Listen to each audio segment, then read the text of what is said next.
Hello everyone, welcome to my YouTube channel being the best teacher. इस video में हम discuss करेंगे Maharshi Dayanand university यानी कि एमडीयू रोहतक का पेडागोजी ऑफ इंग्लिश का क्वेश्चन पेपर ऑफ ईयर 2021 जो हाल ही में एग्जाम्स हुए हैं। ठीक है, तो देख लेते हैं क्या क्या क्वेश्चंस इस बार स्टूडेंट से पूछे गए थे pedagogy of English first year के सब्जेक्ट में। ठीक है, तो यहाँ पे आपका ये एग्जाम रहता है 80 मार्क्स का। ठीक है, एंड 3 आवर्स का पेपर रहता है, 3 घंटे में आपको कंप्लीट करना होता है, प्लस 1 आवर उन स्टूडेंट्स को मिलता है जो ऑनलाइन एग्जाम दे रहे थे। ठीक है, सो यहाँ पे देखिए, वैसे तो जनरली ये इंस्ट्रक्शंस हर साल दी जाती हैं, पर इस साल आप कोई भी 5 क्वेश्चंस कर सकते हैं। ठीक है, तो एनी 5 क्वेश्चंस सिर्फ 2021 के स्टूडेंट्स के लिए था, बिकॉज कोविड के चलते ऑनलाइन क्लासेस हुई थी जिसमें पढ़ाई अच्छे से नहीं हो पाई थी, तो एक प्रिविलेज स्टूडेंट्स को दिया गया था। ठीक है,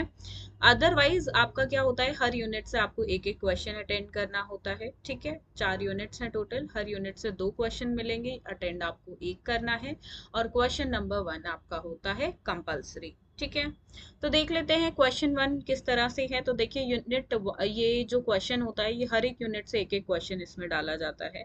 जैसे कि आपका फर्स्ट पार्ट जो है, ए पार्ट, ये यूनिट 1 से है, बी पार्ट यूनिट 2 से, सी पार्ट यूनिट 3 से, और डी पार्ट यूनिट 4 से। 4 × 4 16 मार्क्स का आपका क्वेश्चन 1 रहता है। चारों ही पार्ट्स आपके कंपल्सरी होते हैं। ठीक है, तो यहाँ पे क्वेश्चंस है, फंक्शंस ऑफ लैंग्वेज आपको बतानी है। सेकंड है difference between approach and method आप बताएंगे। थर्ड है aims of teaching poetry, then benefits of reward scheme. ठीक है, तो सारे ही क्वेश्चंस इजी हैं एंड डायरेक्ट क्वेश्चंस हैं आपके सिलेबस से। आगे देख लेते हैं यूनिट 1 से क्या क्या क्वेश्चंस पूछे गए हैं।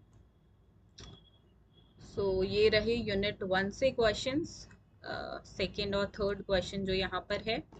सेकंड क्वेश्चन है, discuss the statement English has become one of the major languages of the world and Indians can neglect its study at their own risk। ठीक है, तो देखिए, इंग्लिश जो एक वर्ल्ड की लैंग्वेज बन गई है, day by day English language grow कर रही है, एंड आप वर्ल्ड में कहीं पे भी चले जाओ तो ज़्यादातर चीज़ें आपको इंग्लिश मीडियम में देखने को मिलेगी। एक हम बोल सकते हैं कहीं पे यूनिवर्सल लैंग्वेज ये बनती जा रही है और बन चुकी है। ठीक है, और इंडियंस जो हैं can neglect it's study eight their own risk. ठीक है, तो इस पर्सपेक्टिव में इंग्लिश के बारे में आप बताएंगे, लैंग्वेज के बारे में, इंग्लिश की इम्पोर्टेंस के बारे में बताएंगे, इंडिया में कैसे इंग्लिश पढ़ाई जा रही है उसके बारे में आप बताएंगे, और इस तरह से आपका ये सेकंड आंसर फॉर्म होगा। ठीक है, देन क्वेश्चन नंबर 3 यहाँ पे चॉइस में है, explain the concept of language, give some main points of the nature of language. Language के बारे में आपको बताना है,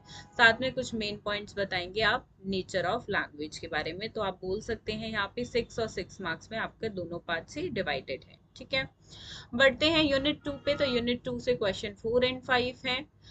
फोर्थ क्वेश्चन है, what are the principles of direct method of teaching English, discuss its merits and demerits. ठीक है, direct method of teaching English के बारे में आपको बताना है, साथ में उसके मेरिट्स और डीमेरिट्स। तो कहीं ना कहीं जो आंसर है, देखिए, डायरेक्ट मेथड के बारे में जो आप प्रिंसिपल्स बताएंगे वो आप डिवाइड कर सकते हैं, 5 मार्क्स हो गया, मेरिट्स आपके 5 मार्क्स हो गए, डीमेरिट्स आपके 6 मार्क्स लगा लीजिए। ओवरऑल देखिए 5 5 5 के हिसाब से ही आप इसको लिखिए। ठीक है, देन क्वेश्चन नंबर 5 है, define the term prose teaching. ठीक है, enumerate objectives of term teaching prose at secondary level. ठीक है, देखिए, प्रोज पे या पोएट्री पे किसी पे भी क्वेश्चन आ सकता है, क्योंकि 4 मार्क्स में ऑलरेडी वो लोग ने क्वेश्चन यहाँ पे दे दिया है पोएट्री पे, तो इसलिए 16 मार्क्स में प्रोज पे आपका क्वेश्चन दिया गया है। ठीक है, तो 16 मार्क्स में ये ना सोचें कि सिर्फ प्रोज पे क्वेश्चन आता है, पोएट्री पे भी क्वेश्चन पूछा बिल्कुल जा सकता है। ठीक है, इस तरीके से ये 2 क्वेश्चन, एंड यूनिट 2 से कोई एक क्वेश्चन आपको चॉइस में करना होता है, लेकिन 2021 में प्रिविलेज था स्टूडेंट्स को कि कोई भी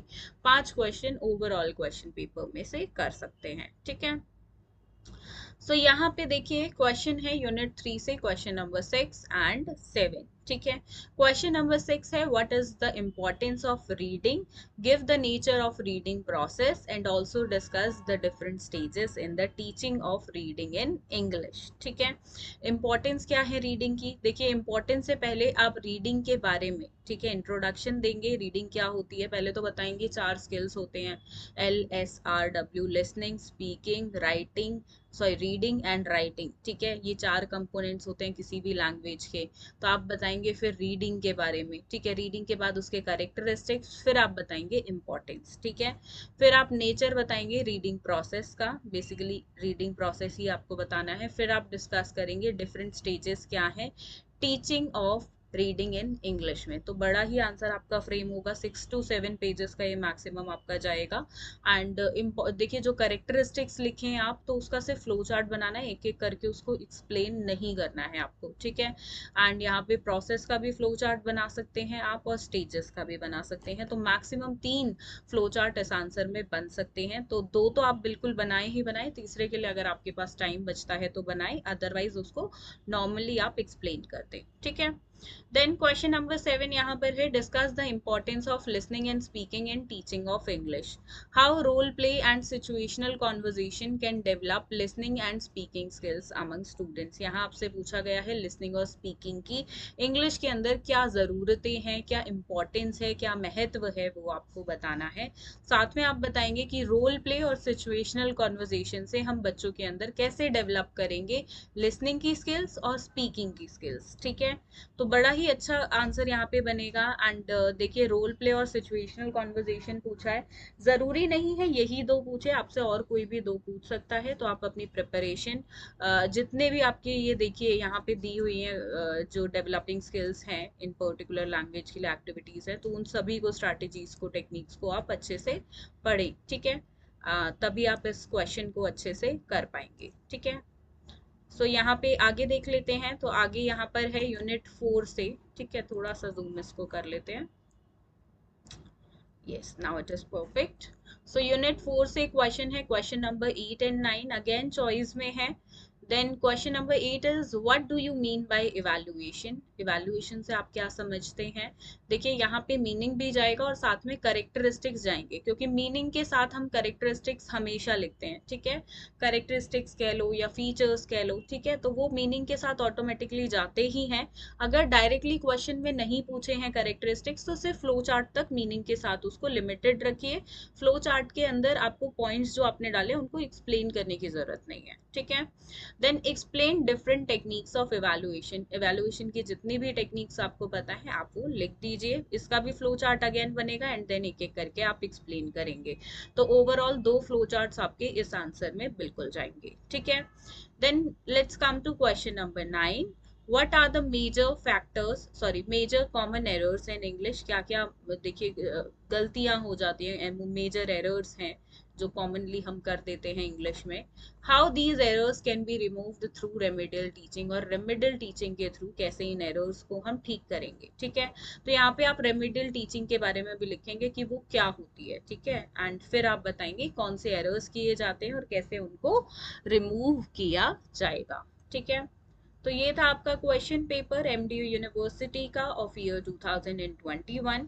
काफी ही अच्छे क्वेश्चंस पूछे गए हैं, ओवरऑल इजी क्वेश्चन पेपर है, पर हाँ कहीं ना कहीं लेंदी है। 3 घंटे में इसको कंप्लीट करना एक टास्क है। अगर आपकी राइटिंग में स्पीड अच्छी नहीं है तो आपको थोड़ी सी परेशानी हो सकती है। तो अपनी स्पीड और अपना फ्लो अच्छा रखें ताकि आप टाइमली ये पेपर कंप्लीट कर पाए। ठीक है, इसका लिंक मैं आपको दे रही हूँ डिस्क्रिप्शन बॉक्स में, पेपर आप वहां से डाउनलोड कर सकते हैं। Thank you for watching this video and do share this video with your friends and subscribe to my YouTube channel which is being a best teacher. Thank you.